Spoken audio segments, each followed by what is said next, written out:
Em um tenso drama familiar, Karina, uma menina de apenas 7 anos, encontra-se no coração de uma batalha legal que questiona a verdade e as acusações contra seu pai, Sérgio. Em meio a relatos conflitantes e a influência de uma figura paternal dominadora, a inocência de uma criança poderá desvendar uma teia de mentiras? Embarque nessa história emocionante agora. E se você já conhece o nosso canal, e quer nos ajudar a continuar te emocionando com mais vídeos, peço que nos ajude apertando o botão de gostei. Vamos ao vídeo. Karina, a menina, encolheu-se. O tom severo de seu avô era novo para ela, tudo havia mudado após um dia específico.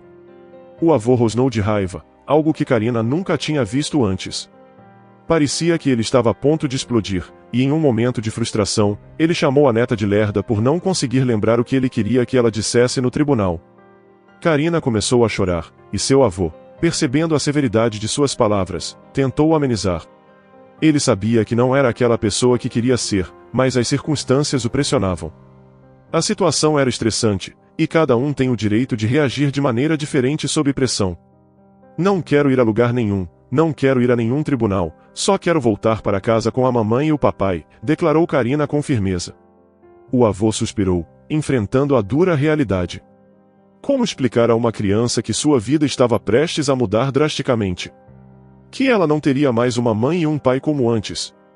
Ele nunca gostou do genro desde o dia em que sua filha o apresentou. O homem não inspirava confiança, com uma aparência desleixada e uma atitude que não condizia com a de um homem de verdade. Quando o genro expressou o desejo de se mudar com a filha e a neta da casa do sogro, isso só confirmou suas suspeitas. O homem não parecia preocupado com a presença de uma criança pequena, que não era sua própria filha. Ele havia prometido amar como se fosse sua, algo que o sogro achava impossível. O sogro, por sua vez, já tinha experiência com relacionamentos complicados.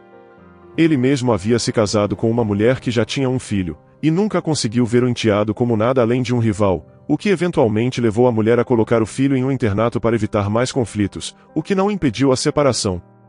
No segundo casamento, ele dedicou toda sua atenção à única filha, o que talvez explicava sua desconfiança em relação às intenções do novo genro. Mesmo quando tudo parecia estar bem, ele esperava por um truque, uma decepção, pois era incapaz de aceitar que sua filha amada confiasse sua vida a outro homem. O genro, por outro lado, mostrou-se atencioso e carinhoso com sua esposa e enteada, a ponto de a pequena Karina começar a chamá-lo de pai. Mas o avô não podia aceitar isso, ele sempre acreditou que nenhum homem poderia amar sua filha e sua neta tão profundamente quanto ele. As discussões e os conflitos entre o pai e sua filha sobre o genro eram frequentes. O pai sempre ouviu atentamente os problemas de sua filha, tentando orientá-la, mas seus conselhos eram moldados por seus próprios interesses, o que nem sempre era o melhor para ela. Eles estavam vivendo a dura realidade de uma família dividida e de um pai que estava tentando proteger sua visão do que é melhor para sua filha, mesmo que isso signifique ignorar a realidade de seus sentimentos e do ambiente ao seu redor. Tudo começou quando em um dia particularmente tenso, o homem questionou incisivamente sua filha, Lígia, sobre seu marido, insinuando que ele poderia estar sendo infiel. A acusação fez Lígia hesitar, não pela primeira vez. Ela estava acostumada com essas desconfianças vindo de seu pai, mas dessa vez, as palavras atingiram profundamente. Você tem certeza de que ele não tem uma amante? Já checou o telefone dele? E o e-mail? Questionou o pai, com uma expressão de descontentamento que só agravava a situação. Pai, isso é horrível. Invadir a privacidade dele é algo grave. Eu não consigo fazer isso, respondeu Lígia, visivelmente desconfortável com a ideia. O pai continuou, insinuando que, por não ter feito um acordo pré-nupcial, Lígia se expôs ao risco de ficar sozinha e sem recursos, caso o casamento terminasse. Ele já havia insistido muito para que ela fizesse esse contrato antes do casamento, mas Lígia, pensando em não ofender Sérgio, seu marido, decidiu contra isso. Esse era um detalhe que talvez resolvesse muitas incertezas, mas ela optou por confiar no marido. Você acha que ele realmente encontraria alguém? Lígia perguntou, com sua voz carregada de dúvida e insegurança. Essa dúvida era o que Naldo, seu pai, esperava incutir na mente dela ao longo dos anos. Ele sempre quis que ela tivesse uma autoestima sólida, acreditando que era melhor ela pensar bem de si mesma do que ser consumida por complexos de inferioridade. Ao ouvir as inseguranças de Lígia, ele se enfureceu, não era essa a intenção de seus ensinamentos. Não ouse dizer isso, exclamou Naldo com veemência. Ele não é digno nem do dedo do seu pé. Lígia baixou a cabeça, ponderando que se seu marido a visse da mesma forma idealizada que seu pai, talvez sua vida fosse mais feliz. Mas seu marido não era seu pai, ele era um parceiro desatento e disperso, alguém que não a via através de uma lente de adoração como seu pai fazia. E Lígia estava acostumada a ser adorada dessa maneira. O casamento poderia ter sido bem-sucedido, mas Naldo via a raiz de todos os problemas em Sérgio, enquanto o verdadeiro problema era sua própria filha. Influenciada pela intolerância de seu pai, Lígia tornou-se uma esposa ansiosa, obcecada pela ideia de que Sérgio eventualmente a trairia. Onde tais pensamentos nascem em um casamento que parecia feliz e completo?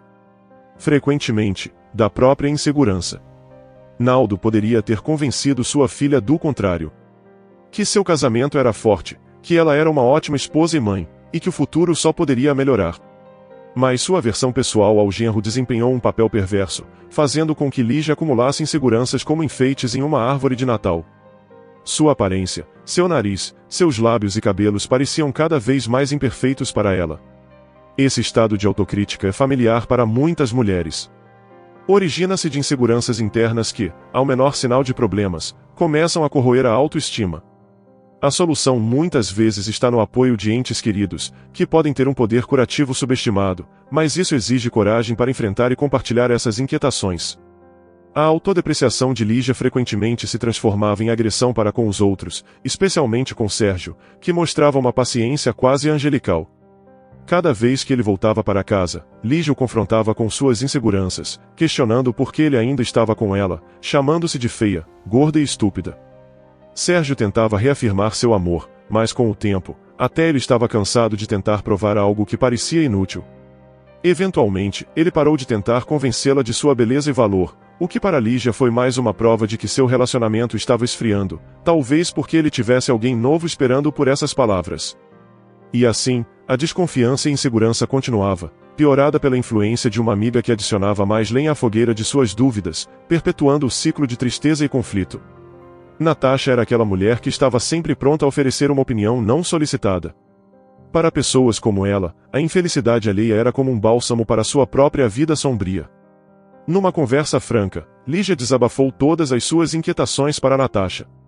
Ela contou que seu marido parecia distante, já não fazia mais elogios e frequentemente ficava até tarde no trabalho. Natasha, com um entusiasmo inapropriado, rapidamente concluiu que ele devia ter uma amante. Lígia esperava que sua amiga ajudasse a espantar esses temores, mas o comentário de Natasha apenas confirmou suas piores suspeitas. Não se preocupe, querida. Natasha apertou a mão de Lígia de maneira confiante. Isso acontece com todas. Os homens são basicamente cachorros. Eles são geneticamente assim. Nos 10 minutos seguintes, Natasha discorreu sem pausa sobre a genética canina dos homens. Lígia tentou interromper, mas Natasha precisava desabafar. Lígia, absorvida em seus próprios pensamentos, mal prestava atenção. Imaginava seu marido nos braços de outra mulher. Por que está calada? Natasha exigiu uma resposta. Você precisa acabar com essa natureza dele de uma vez por todas. Imagine, ele pode até ter mais de uma amante, dizia Natasha. Lígia estava horrorizada. De repente, a imagem de uma outra mulher formou-se claramente em sua mente. Ela perguntou quais conselhos eram comuns em situações como a sua. O mais recorrente era revigorar o relacionamento, mas a conversa havia tomado outra direção. As pessoas geralmente se dividem em dois tipos. Aqueles mais ou menos sinceros que tentam ajudar a preservar a família ou a autoestima, e os profundamente invejosos que pressionam ainda mais as inseguranças. Natasha, claramente do segundo tipo, sugeriu que Lígia confrontasse seu marido e até usasse uma frigideira de maneira não convencional se necessário. Você não pode permitir isso. Da próxima vez ele vai trazê-la para casa, dizendo que a ama. É isso que você quer? Natasha pressionou. Não, claro que não. Lígia murmurou, chocada com a imagem que Natasha pintava. Então tome uma atitude, exclamou Natasha, chamando a atenção das pessoas ao redor. Como assim? Lígia engoliu em seco. Eu não sou agressiva. Não consigo simplesmente atacar alguém. E se eu estiver errada? Questionou Lígia. Nós, mulheres, Sempre sabemos dessas coisas. Natasha resmungou, sugerindo que as mulheres têm um instinto evoluído para detectar traições. Se não acredita, verifique você mesma. Natasha concluiu. O telefone dele é protegido por senha? Perguntou ela. Eu não sei. Nunca mexi, isso é coisa dele. Não posso fazer isso, respondeu Lígia. Bem. Natasha sorriu maliciosamente. A amante também é coisa dele. Talvez você não deva interferir na felicidade deles, hein? Lígia se encolheu, como se tivesse sido atingida por um golpe. Internamente, ela repugnava a ideia de tratar seu marido dessa forma. Ela não queria cultivar desconfiança entre eles, embora já estivesse presente. Parecia que, se cruzasse essa linha com o telefone, tudo estaria perdido. Podemos procurar um terapeuta de casais. Lígia sugeriu em voz alta. Eu vi um anúncio. Isso se tornou muito popular. E você espera que terapeutas consertem tudo, só para não assumir responsabilidade pela sua própria vida? Natasha comentou venenosamente, para ferir ela ainda mais. Você quer que este casamento acabe como o anterior? Natasha sabia manipular as emoções. Elas se despediram de forma tensa. Lígia mal conseguia conter as lágrimas. Ela não só não encontrou o apoio que esperava, como agora estava convencida de que seu casamento estava desmoronando. Com a filha prestes a começar a escola, Lígia se perguntava como poderia proteger a pequena Karina dessa tempestade. Lígia, consumida pela suspeita de infidelidade do marido, não conseguia focar na filha Karina, que percebendo a frieza da mãe, tornava-se cada vez mais chorosa, agravando a tensão em casa. A relação entre Lígia e Sérgio estava deteriorada. Uma semana após a conversa tensa com a amiga Natasha, Sérgio questionou o distanciamento de Lígia com Karina, o que apenas intensificou a raiva de Lígia. Ela confrontou Sérgio, acusando-o de infidelidade, algo que ele negou, surpreso com a agressividade dela. Em um momento de fúria, Lígia tentou verificar o celular de Sérgio para encontrar provas de uma suposta traição, mas encontrou o aparelho bloqueado. Sérgio defendeu-se, alegando razões de segurança pessoal e bancária para manter o telefone bloqueado, e recusou-se a mostrar seu conteúdo, alegando respeito pela privacidade. O argumento cresceu até Lígia acusar Sérgio de ter uma amante como se fosse algo pessoal dele. Sérgio, confuso, negou novamente qualquer traição, insistindo que dedicava todo o seu tempo fora do trabalho à família. A discussão ficou tão intensa que Lígia chegou ao ponto de gritar para que Sérgio não a tocasse, e logo depois se ouviu um barulho alto e um grito de medo que ecoou pela casa. Durante essa explosão de emoções, Karina, escondida e assustada, testemunhava tudo do balcão. A situação terminou com a chegada da polícia e de uma ambulância após Sérgio, desesperado, ligar para a emergência. O avô de Karina, inflamado pela situação, chegou logo depois, atacando verbalmente Sérgio e piorando a tensão. Valda, a avó, encontrou Karina escondida e a levou para longe do caos, tentando protegê-la do ambiente tóxico. Agora, a família enfrentava não apenas uma crise doméstica, mas também uma legal, pois Karina estava sendo preparada para testemunhar contra o padrasto, que foi acusado de agredir sua mãe grávida.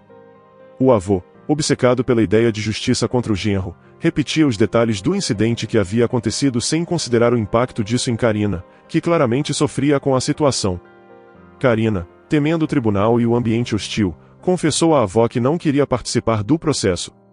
Valda repreendeu o marido por aumentar o estresse da neta e se dedicou a acalmar e proteger Karina, ponderando como lidar com a situação de maneira a minimizar o trauma para a menina. A preocupação da avó era garantir que o envolvimento de Karina no caso fosse tratado com a maior delicadeza possível, para preservar sua saúde mental em um período claramente turbulento. Minha pequena, isso não é nada assustador, disse a avó tentando acalmar Karina, que estava preocupada com o que o avô havia dito sobre punir seu pai. Eu não quero fazer parte disso, choramingou a menina. Valda deixou de lado seus afazeres, sentou-se em um banco e colocou a neta no colo, abraçando-a carinhosamente enquanto explicava. Querida, um tribunal é um lugar onde as pessoas estabelecem justiça. Os juízes ouvem as testemunhas e decidem quem precisa ser punido e quem não. E no tribunal, você só deve falar a verdade, certo? Perguntou Karina cautelosamente. Exatamente, apenas a verdade. Caso contrário, pessoas inocentes podem ser punidas, e isso seria injusto, respondeu a mulher seriamente, ilustrando com um exemplo que fez Karina sentir confiança. Agora, você não precisa ter medo. É normal. Quando as pessoas não conseguem resolver algo sozinhas, elas vão ao tribunal para que profissionais treinados e imparciais decidam por elas, explicou Valda, tentando ensinar a neta sobre a imparcialidade necessária. Todos devemos ser imparciais, respondeu a mulher com um toque de tristeza. Mas nem sempre é possível. Por isso existem profissões como advogados e juízes. São profissões muito importantes, e você vai entender isso conforme crescer. Nossa tarefa é pequena, apenas ajudar o juiz a não se confundir e a estabelecer a verdade. Você entendeu? Karina confirmou que sim. Não vai mais ter medo? A menina confirmou novamente, e a avó sorriu e beijou-lhe a cabeça carinhosamente, sem imaginar que aquela conversa seria decisiva para o caso.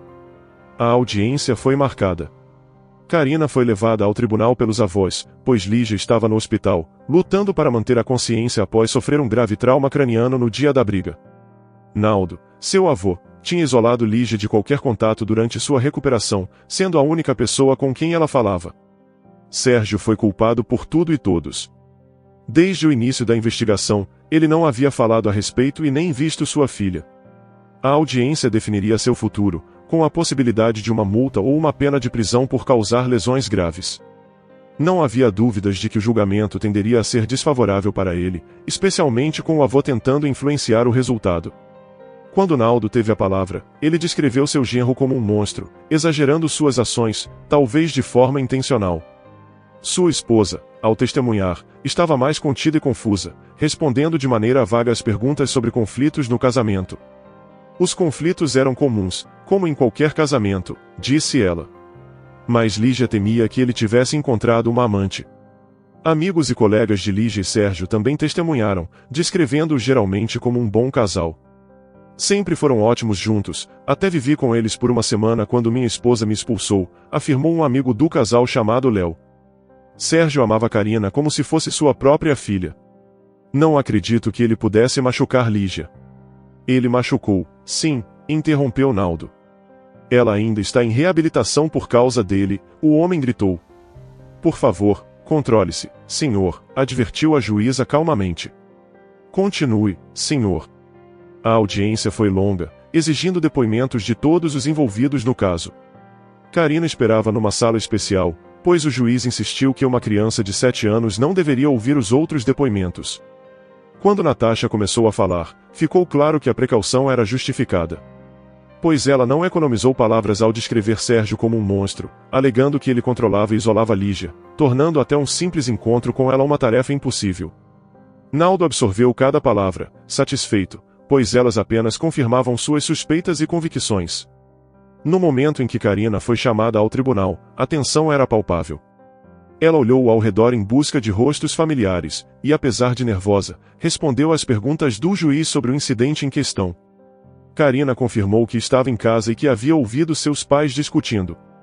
Ela negou ter ouvido seu pai aumentar o tom de voz, pelo contrário, era sua mãe quem geralmente fazia, enquanto seu pai tentava acalmá-la. O depoimento de Karina destacou uma dinâmica familiar muito diferente da narrativa de Naldo e Natasha.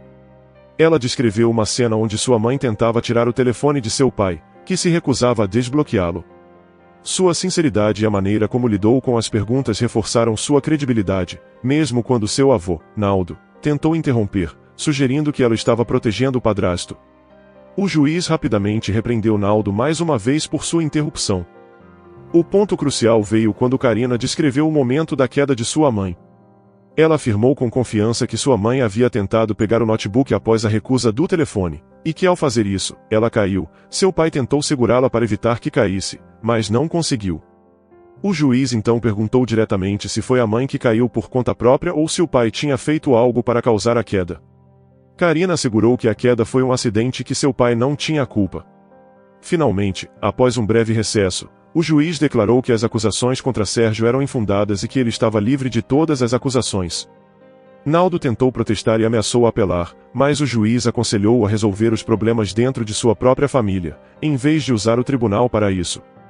Apesar dos problemas no casamento de Lígia e Sérgio, era evidente que Karina sempre teria um pai. Depois do veredito, Sérgio foi o primeiro a abraçar sua filha calorosamente, reafirmando seu papel em sua vida, independentemente das tensões familiares. Passados alguns dias, Lígia se recuperou da queda e reconheceu que o marido não tinha a culpa. A partir daquele acontecimento, ela percebeu que sempre se deixou levar pelos comentários do pai e da amiga, mas estava decidida a lutar por seu casamento. Será que a intromissão de Naldo na vida do casal poderia ter sido impedida por Lígia? É possível que todos os problemas tenham piorado pela falta de maturidade da esposa? Você concorda que as crianças deveriam ser poupadas desse tipo de situação? Compartilhe sua opinião nos comentários. Se você gostou dessa história emocionante, peço, por favor, que deixe um gostei neste vídeo e compartilhe com seus amigos. E este outro vídeo que está aparecendo em sua tela agora, também é muito comovente, e certamente também vai te emocionar. Se inscreva no canal para não perder nenhuma novidade, e até o próximo vídeo.